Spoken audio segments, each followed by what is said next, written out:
Next question is from Ready Blair 1. It says, my retirement money is 90% to 10% traditional versus Roth. So 90% traditional, 10% Roth. I feel like I invested backwards.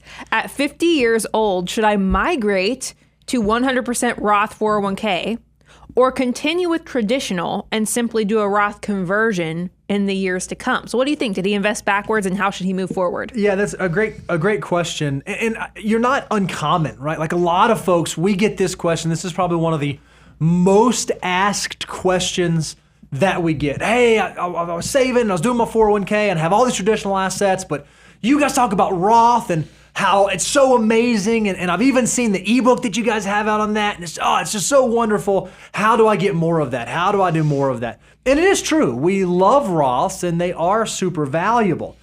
But I am not a proponent advocate for Roth in lieu of everything else. Just like we have the financial order of operations where it comes to what you should do with your next dollar, we even have an order in terms of how I would think about building pre-tax versus Roth assets. So Blair, you said, it was Ready Blair, right? Wasn't the name? Ready Blair 1. Ready Blair 1.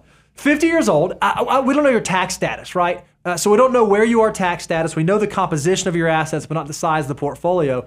This is what I would tell you. Our general rule of thumb is if your tax bracket is below 25%, when you add up your marginal federal, marginal state, it seems reasonable to assume that your tax rate is probably pretty low now, and it'll probably be in the same sort of place when you get to retirement later on. So if that's the case, then prioritizing Roth makes a lot of sense, right? Roth makes tons of sense in that scenario.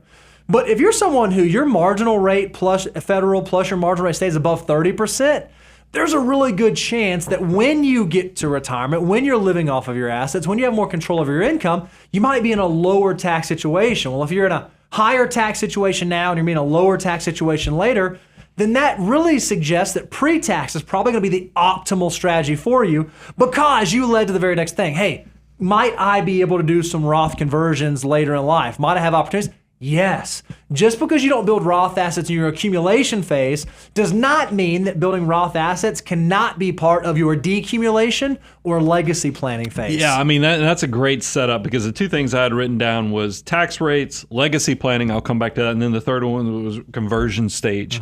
And Ready Blair 1, you already shared you're 50 right now. Assuming you retire before you're 75, you'll have a window of period. Think about it. Let's just take an example. Somebody retires at 60 years of age.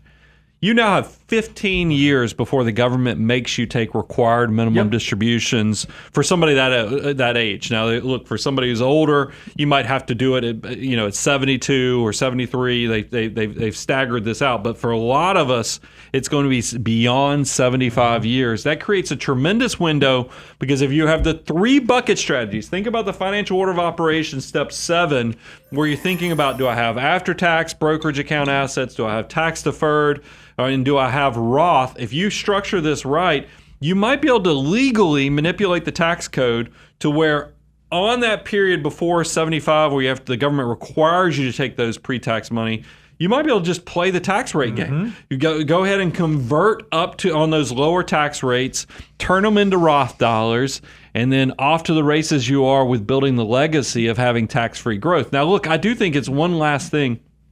Some of you guys who are financial mutants, and you've done so incredibly well that you have your multiple 7 figures and stuff, and you're thinking, man, I just don't have a lot of Roth assets, but I know that Roth would be incredible from a legacy standpoint to pass that on. And you get 10 years beyond your death for a normal distribution from retirement accounts.